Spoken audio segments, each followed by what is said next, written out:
Et comme chaque début de mois, vous avez l'habitude, on est là pour le suivi de portefeuille. On va voir sur ce mois de juillet qui a été un petit peu mouvementé. En vrai, sur le Nasdaq, je crois que ça fait moins 10%. Le S&P 500 qui a quasiment pas bougé. Par contre, on va voir si l'objectif est tenu, si on arrive à rester, enfin, à repasser devant le S&P 500. Parce que au mois de mai et au mois de juin, on était derrière l'indice. Donc là, on va voir un petit peu si on arrive à le redépasser ou si le portefeuille a un petit peu sous-performé encore une fois les indices. N'hésitez pas à vous abonner si ce genre de contenu vous plaît. N'hésitez pas à venir sur le Discord, sur la page X. N'hésitez pas aussi à venir sur Instagram me follow les amis. On a rush les 1000 abonnés sur YouTube. Maintenant, on va essayer de faire x2 jusqu'au mois, enfin jusqu'à début janvier. Ça va être l'objectif x2, donc 2000 abonnés sur YouTube. Début janvier, on peut le faire. Passer le mot à tout le monde. Et j'en profite pour faire un petit peu de pub. Je vais lancer un nouveau format sur la chaîne au mois de septembre. Donc j'ai déjà mon premier cobaye. Le format, ça va être simple d'échanger avec un investisseur, peu importe la taille de son portefeuille, sur sa stratégie, sur comment il souhaite la mettre en place et qu'il vienne nous expliquer un petit peu son horizon de temps, sa stratégie, quelle enveloppe il prend, mais vraiment, on va faire vraiment un focus sur la bourse. Hein. Je ne suis pas là pour faire comme Finari, un suivi, enfin, un partage de patrimoine, etc. Bien évidemment que non, tout est anonyme. La seule chose que j'aimerais, c'est que la personne puisse venir sur Discord et discuter avec moi pendant qu'on enregistre la vidéo en me montrant un petit peu des visuels. Donc faire comment dire, un petit Google Doc ou autre avec les visuels de son portefeuille et pour que quand il nous explique tout ça, moi je puisse montrer les visuels comment dire, à mon audience, à vous donc. Et vraiment, l'idée de tout ça, c'est donner la parole à tous les investisseurs, peu importe la taille de leur portefeuille, hein, à partir de, j'ai envie de dire, de 1000 euros sur un portefeuille, etc. On peut venir discuter. Donc tout ça, ça se passera sur Discord. Vous venez sur le Discord, il y aura un chat consultation de l'investisseur et on va lancer tout ça au mois de septembre. Je voulais essayer de base, je voulais créer un podcast et inviter des investisseurs justement pour discuter. Mais là, justement, j'ai envie de partir sur cette voie-là, la consultation de l'investisseur, pour aller un petit peu voir tout ce qui se cache en termes de petites stratégies, etc. Quelles sont les stratégies de ma communauté, les amis. Donc, je vais vous donner la parole. Pour l'apprendre, c'est simple. Venez sur le Discord, on en discute ensemble. Bien évidemment, encore une fois, tout est anonyme. Et nous, on passe directement à cette petite paire du portefeuille. On ira voir aussi ce que je vais acheter, enfin, ou pas d'ailleurs, au mois d'août, hein, s'il y a des opportunités. Et on ira voir la paire du portefeuille actuellement, parce que moi, quand j'ai fait j'ai pris les paires du mois de juillet. Hein. Donc là, quand j'enregistre, on est je regarde la date, hein, je ne sais plus, le mardi 4 août. Donc le portefeuille a peut-être up, peut-être descendu par rapport à ce que je vais vous montrer. N'hésitez pas aussi à aller, j'avais promis de lui faire un petit coucou à notre Frog Météo M2, n'hésitez pas à aller follow sa petite page X, il va vous expliquer en quoi la M2 est intéressante à regarder en fonction des indices, etc. Il vous explique tout sur son petit X, donc allez vous abonner à ce compte les amis, et nous on est y part. Hop, donc voilà, comme je vous ai dit, ça se passe sur GDoc. Et la perf de juillet 2026, elle est sur le portefeuille global de 2,69%. Et ce qu'on peut voir, hein, c'est qu'on a vraiment perf, on a perf à la fin du mois en fait. On a perf à partir du 26, hein. Je crois que le 26 on était au plus bas et après on est monté, sinon on était quasiment flat, hein. On avait fait 0,5 et le S&P 500 lui a fait 0,09, donc on a bien surperformé l'indice. On finit le mois avec 82 975 euros en tout, hein. Donc là maintenant ça inclut le portefeuille des gènes, le PEA que j'ai importé sur Bagger. D'ailleurs vous avez 10% de réduction sur Bagger les amis, n'hésitez pas à aller essayer, c'est vraiment l'outil indispensable si vous voulez faire du stock picking, du suivi de portefeuille. Vous avez le lien dans la description et en premier commentaire épinglé. Et vous avez 14 jours totalement gratuits. Vous allez sur Bagger, vous importez vos petits portefeuilles. Vous avez toute une gestion de watchlist, de screener d'actions. Vous avez des fiches d'actions totalement détaillées, les plus détaillées sur le marché. Et vous avez en plus 10% gratuit. Donc, et sachant que vous avez 14 jours, enfin 10% de réduction, pardon. Et vous avez 14 jours justement pour mettre les patounes sur votre petit outil préféré, enfin qui le sera fortement, Bagger, donc n'hésitez pas à aller checker tout ça. Donc en total return, on est à 17,09% et on est en TRI à 16%. Le TRI, c'est quoi? C'est tout simplement les plus-values déjà entérinées, les plus-values latentes, les dividendes, moins les frais, tout simplement quand vous vendez, etc., les taxes. Donc c'est plutôt sympa et on a reçu 3000 euros, 3403 euros de dividendes jusque-là. Hop, donc 2,69% de perf pour ce mois de juillet, c'est plutôt sympa. Et dans ce portefeuille, on a trois poches. La poche quality, je le répète souvent, la poche ETF, la poche dividende. La poche quality, c'est quoi? C'est tout simplement des actions choisies par moi-même via des thèses d'investissement ou tout simplement je dois répondre à plusieurs questions Est-ce que l'entreprise surtout a un vrai rempart concurrentiel, un mode définir les 3 plus gros risques? En tout cas, tous ceux qui regardent mes deep dive, le savent.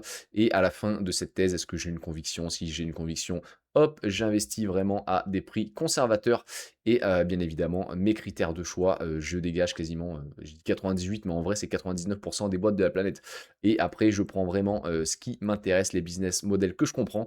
Derrière, je fais une watchlist. Après, je fais une thèse d'investissement et quand le prix est intéressant sur une action, j'essaie d'ailleurs aussi de faire un portefeuille équilibré et la poche quality sur ce mois de juillet, bah, elle a bien mis un perf. En vrai, elle était pas terrible, hein, quasiment, mais jusqu'à la fin, hein, et on a, perf de fou. Pourquoi? Parce qu'on va aller voir la compo, mais on a des, boîtes qui ont très bien marché.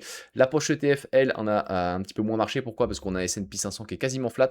On a aussi un ETF, asiatique, donc Chine, Corée du Sud, Taïwan, et on a la Corée du Sud et Taïwan qui ont pas mal corrigé sur ce mois de juillet. Donc on voit qu'on est en négatif sur la poche ETF et on a la poche dividende à 3,40%, donc elle qui se porte plutôt pas trop mal. La poche dividende, on va expliquer, mais il y a très peu d'entreprises qui vont rentrer dans cette poche. Pourquoi? J'ai très peu d'entreprises dans ma watchlist à des prix intéressants et on a un ETF qui va me donner du rendement. Donc à voir si cette poche dividende, je la fais grossir ou un jour on la fermera peut-être, on ira que sur du GEPQ, je sais pas trop.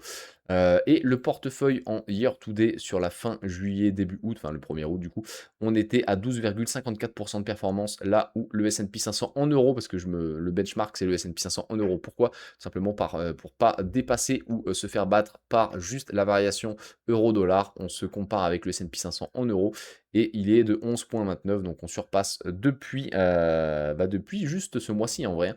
Parce qu'au début d'année, on l'a écrasé le S&P 500. Arrivé au mois de mai, ça a été compliqué. Mai-juin, comme on l'a dit, on a sous-perf le S&P 500 et là, on est repassé devant, donc ça, c'est plutôt bien. Le portefeuille Quality depuis sa création, c'est-à-dire le 1er janvier 2025. Donc on voit qu'on s'est bien pété la gueule, tarif de Trump. Derrière, on a largement surperformé. On s'est bien pété la tronche aussi. Pourquoi? Parce que dans ce portefeuille Quality, on avait du Tencent, on avait du Alibaba qui a galéré vraiment début 2026, hein, qui s'est vraiment pété la tronche, que ce soit Tencent ou Alibaba. Derrière, j'ai vendu Alibaba en plus, je l'avais dit en vidéo. Maintenant, on a vraiment recréé un portefeuille Quality. On a mis plus de 80% des actions actuelles depuis début 2026. Donc on a vraiment un portefeuille qui s'est vraiment étoffé, même en termes de valeur. Et on fait actuellement quasiment 25,5%, là où le S&P 500 en euros sur le même timing, hein, donc depuis début 2025, fait 13,45%. Donc oui, on peut battre les indices. Maintenant, il va falloir que je le répète 1 an, 2 ans, 3 ans. Je ne suis pas là comment dire, pour me regarder dans une glace et dire ouais c'est bon, je bats le S&P 500, je suis trop fort, je suis Peter Lynch ou je sais pas quoi. Non, on va essayer de le faire le plus longtemps possible. Donc la compo quality, le portefeuille quality, il est composé de quoi? Nvidia toujours à la première place, hein, 16,3%, mais ça a quand même bien, elle a quand même bien perdu en termes de position. Pourquoi? Parce qu'on a acheté beaucoup d'actions. On a toujours Mastercard en numéro 2, Tencent en numéro 3, suivi par Microsoft. Microsoft qui a perf de zinzin au mois de juillet, un très très belle perf de Microsoft. On a Amazon que j'ai rentré fortement au mois de juillet aussi, juste avant on ira voir les achats et les ventes, juste avant les résultats, les earnings, hein, ça m'a bien réussi. MSCI, juste après ces résultats, quand elle a un petit peu chuté, j'en ai rentré aussi. Après, on a ResMed, Booking, Google, Ferrari, Prada, Symbotic et la dernière, non, Intuit, pardon, et Symbotic. Hop, les plus-values et le poids dans les portefeuilles. Donc là, on est les poids, en gros, bah, c'est la grosseur des petits logos, enfin des petits carrés et les rectangles. Donc on a Nvidia à 15% de perf, Mastercard à 15,71, Tencent en vrai, si le portefeuille quality qui s'est écrasé ici et qui a failli se faire rattraper justement par ce fameux S&P 500, bah, c'est en grosse partie à cause de Tencent, hein. Tencent, on avait une très très grosse perf dessus et elle s'est écrasée complètement, donc on la garde, hein, c'est pas un problème, mais on a quasiment une sous-perf, hein, sur Tencent, alors que c'est quasiment une des plus vieilles positions que j'ai dans le portefeuille, hein. Les plus vieilles positions, c'est Tencent et Google. Tout le reste, c'est des positions que j'ai renforcées ou que j'ai achetées en 2026. Donc on a après du coup Microsoft à 12,88 de performance, Amazon à 12,52, Booking à 15, Ferrari à 19, MSCI à 1%, Resmed à -1,57, Prada à 2,78, Intuit à 3,93 et Symbotic à quasiment -4%. Et du coup, la compo dividende, hein, bah, elle est très simple, j'ai quasiment rien acheté depuis un petit moment. On a toujours Vici Properties en première position, Partners Group en deuxième, Coca-Cola qui est repassé devant Tasté Gourmet Group parce que Coca-Cola a eu des résultats de dingue, hein, des earnings de dingue. Tasté Gourmet Group, Realty Income, AXA, Agri Realty et Crédit Agricole. Et du coup, les plus-values et le poids c'est Vici en première position. Donc, Vici à -13%, hein, qui s'est bien pété la gueule aussi du coup dû aux earnings. Partners Group qui est toujours en moins-value. Coca-Cola avec +40%, Tasté Gourmet Group à -2, Realty Income à +11, AXA à plus quasiment 50, Agri Realty à 21 et Crédit Agricole à plus quasiment 46%. Et tout ça, en fait, c'est des choses que j'ai achetées quand j'ai créé le CTO début 2023 avant de partir sur une stratégie full ETF. Donc là, vraiment la genèse du portefeuille, c'est fin 2023, on ira le voir dans les flux, création du portefeuille. J'ai fait un petit peu de stock picking avec très peu de réussite, à part sur mes boîtes à dividendes, et j'ai pris moins 50% sur Novo Nordisk. J'ai décidé de partir full DCA ETF 2024, mi-2025, et sur 2025, j'ai commencé ma méthodologie pour choisir mon petit portefeuille quality. Et voilà un petit peu la genèse du portefeuille. La compo ETF, hein, comme je l'ai expliqué, donc en première position, on a le iShare MSCI, donc là, c'est la partie asiatique, avec Chine, Corée du Sud et, j'allais dire Corée du Nord, Corée du Sud et Taïwan. En numéro 2, en termes de position, on a le S&P 500. En numéro 3, ça c'est la poche cash du portefeuille, donc c'est des obligations 1 an US. En numéro 4, on a le GEPQ. Et GEPQ qui va avaler cet ETF-là, qui était tout simplement un ETF pour aller chercher du dividende, le stock global dividende. Donc celui-là, je le vends mois après mois pour faire mon petit DCA sur le GEPQ. Et on a le 5MW, et c'est tout simplement un ETF pour le secteur pétrolier. Vu que je n'avais pas de pétrolière, j'arrivais pas à me choisir une pétrolière, donc j'ai pris tout simplement tout le secteur. Voilà la stratégie ETF simplement. Donc en fait, on a une partie Asie, une partie S&P 500, une partie cash, le GEPQ pour aller chercher du rendement et la partie pétrole. Donc on a 5 ETF, sachant qu'on en a deux en vrai, c'est des strates de rendement et des strates de cash. Donc en réalité, on a vraiment 3 ETF. Peut-être que je vendrai ma partie pétrole quand le pétrole sera peut-être revenu un peu plus bas pour aller switcher cet argent sur une pétrolière, peut-être Canadian Natural Resources ou Total, j'hésite, on verra. Donc les plus-values et les poids, on a justement celle qui perf le plus, c'est l'ETF asiatique, mais qui a perdu quasiment, je crois, 12% sur cet ETF en un mois. Derrière, on a le IDEUS, c'est lequel? Le IDEUS, c'est le S&P 500 à 14%. On a 31% le secteur pétrolier, 19% le secteur stock global dividende, le GEPQ et les rendements des bons américains, tout simplement la poche de cash. Si jamais un crack arrive, on vend cette poche-là et on achète des petites positions sympas. Donc en plus, ce qui est bien, c'est que dans le portefeuille, on a déjà la partie dividende qui perf moins que des actions croissance, ça c'est assez simple à comprendre. Mais aussi, on a un boulet de 7% de cash actuellement dans le portefeuille. Et même avec ça, plus la partie dividende, on arrive à battre les indices, notamment le S&P 500. Donc je suis très content de ma perf. En vrai, si j'enlève ça et que j'enlève la partie comment dire, canard boiteux, enfin dividende, pardon, de mon portefeuille, on a des perfs vraiment de quasiment 20%. Mais bon, je suis pas là pour flex. Et tant que je bats le S&P 500, tant pis, même si j'ai du dividende, si j'ai du rendement, ça, c'est ce que je veux dans ma stratégie. Donc les dividendes et les flux, on a déjà 1300 euros de dividendes sur 2026. On va quasiment arriver, je crois que j'ai compté à 2000, entre 2000 et 2200 euros pour cette année-là. On a déjà battu l'année 2025. Hop, les flux par mois, donc j'ai investi énormément au mois d'août. Hein. Il y avait au mois de juillet, pardon. On avait des boîtes sympas, notamment MSCI et Amazon. Je vous avais fait une vidéo où je disais que j'allais investir 10 000 euros sur MSCI et Amazon. Je n'ai pas pu tout investir. Ça me restait encore des liquidités. Donc on verra un petit peu au mois d'août ou septembre ou octobre ou novembre, on verra bien. Donc en DC mensuel, pardon, ça nous fait 2584 euros. On a mis le paquet en flux par année. Voilà, je ne vous mens pas quand je vous dis que tout le portefeuille quality a quasiment été créé en 2026. 25 000 euros de mise sur la table cette année, 35 000 euros l'année dernière, 12 000 euros en 2024 et fin 2023, création, genèse du portefeuille, 2600 euros sur les 2 derniers mois de 2023. 2024, j'étais quand même assez mignon.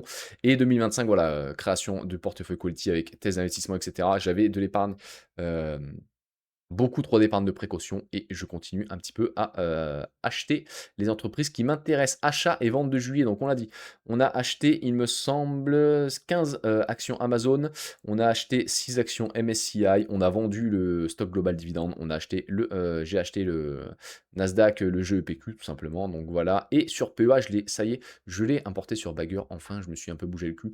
Donc la strat sur PEA, c'est simple, c'est 100, 200 ou 300 euros par mois, ça dépend de, comment dire, du DCA que je peux mettre sur PEA, c'est vraiment un petit peu le parent pauvre, mais c'est 100 euros minimum. Et on a la seule strat que j'ai, c'est l'Amundi Eurostock 50. Je ne fais plus de stock picking, mais j'ai gardé mes vieilles actions que j'ai achetées n'importe comment sur PEA pour ne jamais oublier, notamment la FDJ et Ricard. On va aller les voir ici. On a sur Ricard, on a moins 60. Heureusement que j'ai qu'une action, hein. On a moins 60% de perf. La FDJ, il y a un bug. On est à moins 15% sur la FDJ. Air Liquide, là, on est à 8% de perf. Et on avait le WEPA, le WPEA. C'est tout simplement le World sur PEA, mais je préfère le Eurostock 50 tout simplement pour choisir les 50 champions européens. Et bah, le World, en fait, ça faisait doublon, mais j'ai pas envie de le vendre non plus parce que j'ai les bonnes perfs dessus, donc je le garde et je fais grossir bah, mois après mois ce petit Eurostock 50. Et si jamais on a bah, des bonnes entreprises à des bons prix sur PEA, peut-être l'attaquer. On a 60 quasiment pour cent actions, hein, et 41% ETF. J'ai envie de monter à 70-30. Et on verra après, une fois que je serai à 70-30, si je renforce les ETF ou pas. Les ETF, j'ai vraiment envie de les renforcer. Si demain il y a un crack, vraiment, j'hésiterai pas à mettre une grosse cartouche sur les ETF quand on aura vraiment un marché qui se sera un petit peu corrigé. Pour l'instant, ça ne m'intéresse pas. Je préfère largement actuellement faire du stock picking. Donc voilà un petit peu, je repasse si vous avez envie de mettre pause, regardez les achats que j'ai fait, les flux, etc. Si vous voulez tout checker, les positions que j'ai, etc. En tout cas, bah, il n'y a pas, enfin, il y a pas grand-chose de nouveau à dire sous le soleil du portefeuille. En tout cas, on a pas mal perf. Juste checker un petit peu au mois de juin, on avait fait un moins 1% au mois de juin. Au mois de mai, on avait fait 2% et au mois d'avril, quand j'ai lancé le premier épisode, on avait fait 4% en avril, hein. Ça avait pas mal perf le mois de mai, mais le mois de mai, on était derrière le S&P 500 qui avait bien perf, hein. Donc on avait perf au mois de mai, mais largement sous perf. Au mois de juin, on avait sous-perf aussi, et là, on a éclatax le S&P 500. Maintenant, on va aller voir en direct, parce que j'enregistre la vidéo tout simplement au mois d'août, mais le portefeuille continue de vivre. Donc, on va aller voir un petit peu ce que ça donne, et en YTD, donc en Year to Days, on est quasiment à 14%. Donc, moi, j'avais comme objectif cette année de faire entre 15, je pensais en tout cas facilement faire entre 15 et 22% de perf. Donc pour l'instant, on n'est pas trop mal. On a toujours le S&P 500 au basque. Et on va essayer de le semer le plus rapidement possible, hein. On a quasiment 84 000 euros. On va essayer de monter aussi, d'atteindre les 100 000 euros avant 2027. C'est vraiment le petit objectif. On a 19% en total return et 18,3% en TRI. Ça continue d'augmenter, sachant que je n'ai pas rentré les dividendes que j'ai touché encore. Donc le TRI va augmenter. Et côté watchlist, les amis, vous allez me dire, mais que vas-tu acheter? Et je n'en sais fichtre, non, c'est pas là. Hop, on va aller vers watchlist, les amis. On va aller ici. Je ne sais absolument pas quoi acheter pour le mois d'août. C'est un peu la merde, j'ai envie de dire, excusez-moi du terme. Mais on a du coup Amazon qui s'est envolé, Microsoft qui s'est envolé, Booking qui s'est envolé aussi sur ce mois-ci, Mastercard qui s'est envolé, Nvidia qui est pour moi trop cher. On a du coup Ferrari qui est trop cher aussi. Google, même après ses résultats, est descendu que très peu. Donc en vrai, on aurait peut-être Tencent, mais Tencent à ce prix-là, je me dis que je peux peut-être attendre. Notamment, on a touché des prix plus intéressants à partir de 450 $ hongkongais. Je pourrais peut-être remettre un billet sur Tencent. Mais vu que dans mon portefeuille, elle est déjà top 4, est-ce que j'ai envie de la faire passer top 3? Je ne sais pas. Resmed qui pourrait être intéressant, mais je n'ai pas forcément envie de la renforcer non plus, parce qu'on a touché des prix beaucoup plus intéressants il n'y a pas très longtemps. Là, j'ai pas forcément envie de remettre une cartouche, il va falloir que je me décide. Et on a Symbotic, je crois, qui a ses résultats cette semaine. Resmed aussi, Booking aussi. Donc à voir un petit peu. N'hésitez pas d'ailleurs si vous voulez retrouver mes achats en direct, ça se passe sur X, sur Discord et sur Instagram aussi, où je les poste directement en live dès que j'achète quelque chose. On peut peut-être partir sur Booking, peut-être que je partirai sur Booking si jamais ça se casse la tronche au résultat, ce que je ne souhaite pas forcément, mais un petit peu quand même, si j'ai envie de renforcer quelque chose. Et si je n'ai rien d'intéressant, je ne vais pas faire de DCA sur indice, je ferai grossir la poche de cash, et si on arrive à un moment, 15% de cash, parce qu'il n'y a rien qui me plaît sur le marché, et ben on arrivera à 15% de cash, tant pis, ça me flinguera un petit peu mes performances, parce que j'aurai beaucoup de cash immobilisé, je crois que Le 1 an américain, je crois que ça doit être à 4 ou 4,5 je crois de rendement, donc bon, ça va flinguer un peu la perf. Mais j'ai pas envie d'acheter des entreprises trop chères, donc on attendra. Si jamais on retouche les 170 par contre, je pense remettre une cartouche sur Booking. Mais après voilà, le mois d'août est long, hein, on est, que le 4, donc on a encore, pas mal de jours à voir un petit peu sur les marchés, comment ça se comporte. Bien évidemment, vous retrouverez aussi l'épisode du portefeuille des gènes où je crée un portefeuille juste sur du narratif. Si vous n'avez pas vu le premier épisode, n'hésitez pas à aller le voir. Nous, on se dit tout simplement rendez-vous dimanche pour un top 3 des meilleures actions pour ce mois d'août. Et n'oubliez pas, la chose la plus importante, c'est qu'investir est une formidable raison d'être heureux.